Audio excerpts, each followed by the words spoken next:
우리의 힘 되시고 소망 되신 하나님 아버지, 저희가 오늘도 주님의 은혜 가운데 한 날을 허락하심을 감사합니다. 주여, 그저 주어진 한 날이 아니고 하나님께서 우리에게 허락하셨으니 오늘도 능력도 주시고 지혜도 주시고 동행하시는 하나님을 경험하는 복된 하루가 되게 하여 주옵소서. 예수 그리스도의 이름으로 감사하며 기도드렸습니다. 아멘. 오늘 하나님께서 우리에게 주신 말씀, 사도행전 3장 1절로 10절 말씀을 우리 함께 읽도록 하겠습니다.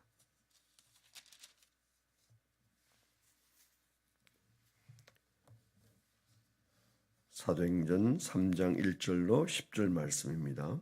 같이 읽겠습니다. 시작.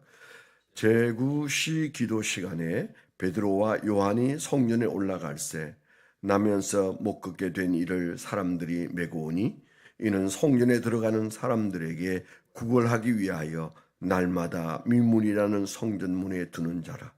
그가 베드로와 요한이 성전에 들어가려 함을 보고 구걸하거늘 베드로가 요한과 더불어 주목하여 이르되 우리를 보라 하니 그가 그들에게서 무엇을 얻을까 하여 바라보거늘 베드로가 이르되 은과 금은 내게 없거니와 내게 있는 것을 내게 주노니 나사렛 예수 그리스도의 이름으로 일어나 걸으라 하고 오른손을 잡아 일으키니 발과 발목이 곧 힘을 얻고 뛰어 서서 걸으며 그들과 함께 성전으로 들어가면서 걷기도 하고 뛰기도 하며 하나님을 찬송하니 모든 백성이 그 걷는 것과 하나님의 찬송함을 보고 그가 본래 성전 미문에 앉아 구걸하던 사람인 줄 알고 그에게 일어난 일로 인하여 심히 놀랍게 여기며 놀라니라. 아멘. 오늘 적용하고 적어본 적용 제목을 나누겠습니다. 교회는 성령님이 함께 계심을 입증하는 공동체이다. 아름다운 공동체는 그 대표적 현상인 치료로 증명하라. 그렇게 적어봤습니다. 교회는 성령님이 함께 계심을 입증하는 공동체다. 아름다운 공동체는 그 대표적 현상인 치료로 증명하라. 그렇게 적었습니다. 오늘 일어난 이 놀라운 그 역사는 정말 우리가 성경을 이 부분을 읽을 때마다 흥분되는 그런 참 대단한 말씀이죠. 2장에서 성령이 강림하는 놀라운 역사가 일어나서 모든 이들이 기뻐하고 즐거워하는 그런 성령님을 크게 체험하는 그런 놀라운 기적이 있은 다음에 일시에 예수님의 제자들의 표정과 삶과 문제 해결의 자세가 바뀌었습니다. 그리고 가장 대표적인 것이 있다면 담대해졌죠. 담대해졌습니다. 우리가 성령이 내 안에서 역사하심을 느끼고 성령을 의지하고 성령이 인도하심 따라 사는 사람의 가장 큰 특징은 담대해지는 겁니다. 물론 여러 가지 현상이 동시에 일어나지만 그들에게 있었던 그 현상은 그들만의 현상이 아니에요. 담대해지는 거죠. 먹고 사는 문제로부터도 담대해지고 건강 문제나 모든 인생에 우리를 자꾸 누르대는 삶의 문제들이 예수 믿어도 있죠. 예수 믿어서 그게 사라지면 얼마나 감사하겠습니까? 그런데 그거 그대로 있습니다. 문제는 그것에 대한 1차적인 반응은 그럼에도 불구하고 담대해지고 또 기쁘게 되는 것이죠. 또 다르게 우리 안에서 일어나는 기쁨의 배경이 생기는 거죠. 그래서 따져보면 기쁠 일이 없는데도 기쁘고 따져보면 우리가 한량없이 약한데도 살아갈 용기가 일어나고 그렇게 되는 거죠. 그것을 증명하는 성령님이 함께 계시는 것을 증명하는 외적 증거가 치료입니다. 그러니까 우리 안에서 기쁨이 일어나고 담력이 생겨서 담대해지는 것, 이걸 남들이 알기는 좀 어렵지 않아요? 그런데 그 공동체가 함께 흥분되게 만드는 외적 증거가 몇 가지 있는데, 그 중에 여기 이제 사도행전 3장에 우리에게 보여주는 그 담대함이 나타나고, 그래서 그가 길거리에서도 설교를 하는 그런 베드로의 놀라운 변화가 등장하더니 3장에 와서는 그 아름다운 문이라는 미문 앞에서 구걸하는, 소위 말하는 안전뱅이, 앉아서 일어나지 못하는 그 태생적으로 그런 질병을 안고 태어나서 걸어본 적이 없는 그 사람을 일으키는 사건, 이 치료의 사건, 불가능한 것이라고 여겼는데 아무도 그 치료를 기대하지 않았는데, 그런데 그 치료가 일어난 사건은 단순한 능력이 아니고 단순한 경건이 아니고, 그래서 베드로도 그 뒤에 읽어보면 이건 내 권능이 아니고 이건 내 경건의 결과가 아니라 놀라서는 될 일이 아니다. 놀라지 말라. 그 사람들이 놀라면서 이 베드로가 얼마나 대단한 사람이냐, 그렇게 베드로에게 이제 주목하니까 베드로가 손사래를 하면서 이건 놀랄 일이 아니다. 내가 권능이 있었거나 내게 굉장한 경건이 있어서 일어난 일이 아니다. 그분이 하셨다. 이제 이 얘기를 하는 거잖아요. 그런 의미에서 이 2장은 내적인 놀라운 그 증거가 일어났다면은 3장은 성령이 함께 계시는 외적 증거가 일어난 거예요. 테라파오는 그런 겁니다. 예수님께서 그렇게 행하셨고 드디어 이제 예수님의 제자들에게서 그 증거가 드러나기 시작하니까 얼마나 교회가 힘이 있겠어요. 우리 한국에도 여러분 생생하지 않습니까? 6.25 전후로 기독교에 성령의 바람이 불기 시작하고요. 그리고 여기저기에서 치료의 역사가 일어나고, 그리고 부흥회를 하면 사람들이 인생이 바뀌는 그런 큰 그 전환을 느끼는 거죠. 회개가 일어나고 기쁨이 충만해지고, 그리고 이제 그 성령 충만해지니까 그 마음속에 담력이 생기고, 그래서 제사를 떨쳐버리고 하던 술 담배 끊고 뭐 이런 일들이 과거에 우리에게 쭉 있었잖아요. 그러면서 이제 병이 치료되는 역사가 일어나고, 그러면서 빌그램 전도대회가 그렇게 엄청나게 열리고, 그 다음에는 엑스폴로 74가 일어나고, 그러면서 한국 교회가 완전히 놀라운 역사가 일어나고, 그 뒤를 따라서 우리 한국 경제도 좋아지고 세계 속에 꿈틀꿈틀 나라가 좋아지더니 여기까지 왔습니다.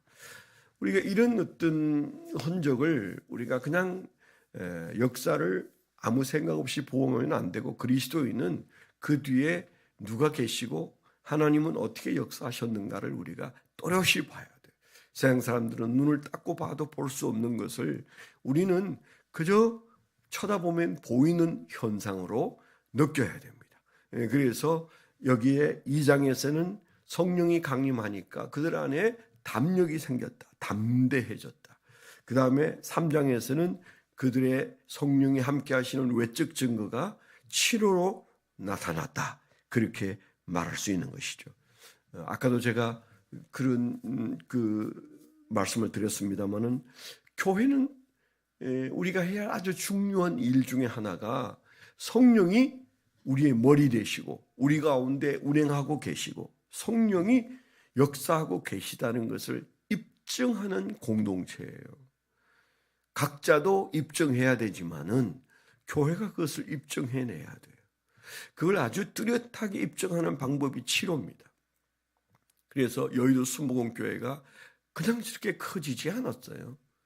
이제 그분들이 다 돌아가셨지만은 그분들이 그 여의도 순복음교회를 일으킬 때는 그냥 역사가 그냥 눈에 띄게 일어나지 않았겠습니까?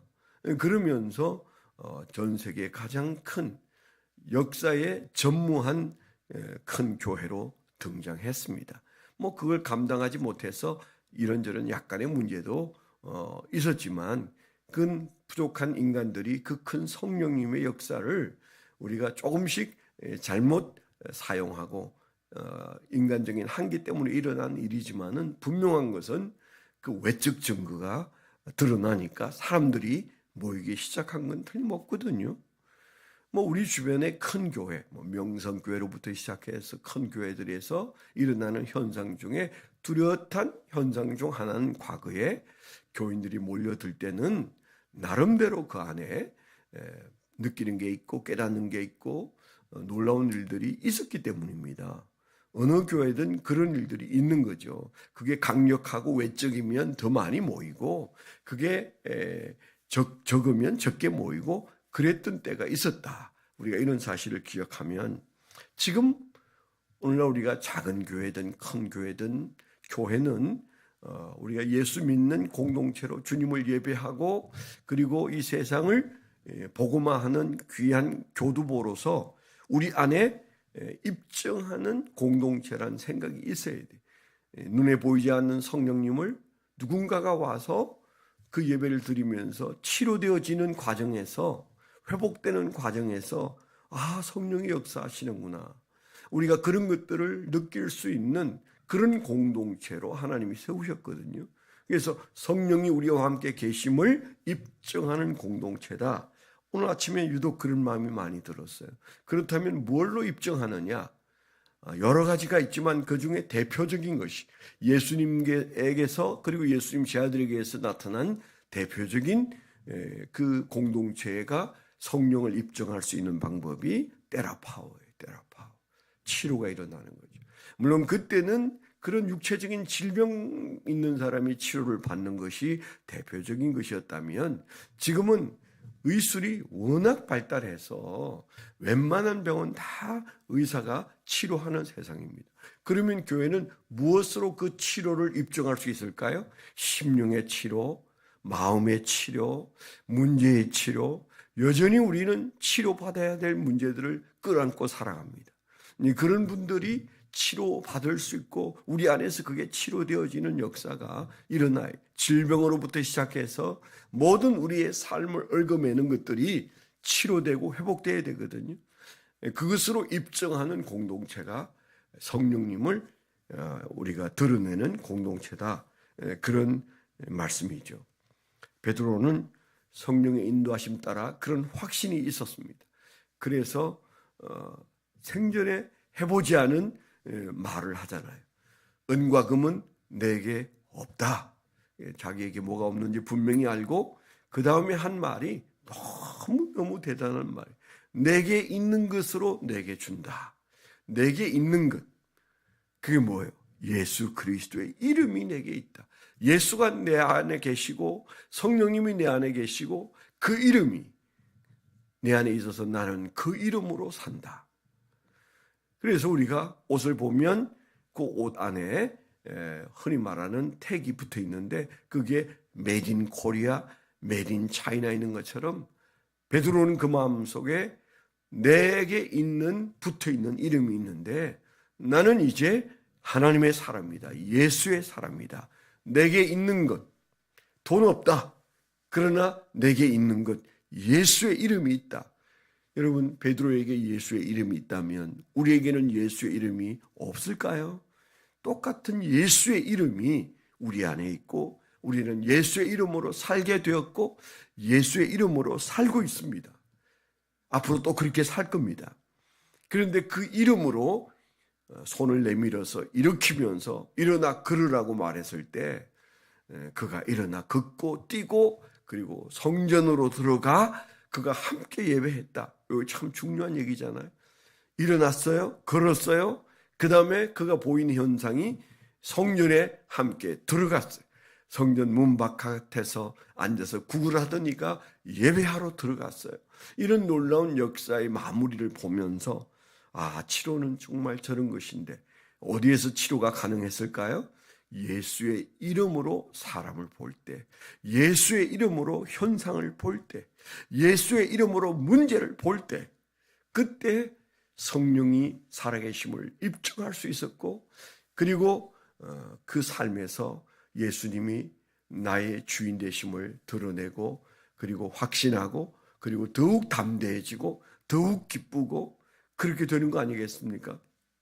교회는 그래서 우리 각자가 삶의 현장에서 성령이 우리와 함께 계심을 입증하는 그런 자리에 있어야 된다는 거 여러분 꼭 우리가 마음속에 품었으면 좋겠어요. 나는 얼마나 그것을 입증하면서 살아가고 있고 얼마나 나는 입증하려고 애를 쓰고 있는가. 만일에 교회에서 테라파우로 입증하거나 다른 것으로 입증하는데 그게 분명하지 않다면 그 교회는 유명무실한 교회고 빈약한 교회고 연약한 교회고 숫자가 적어서 연약한 게 아닙니다. 건물이 없어서 연약한 게 아닙니다.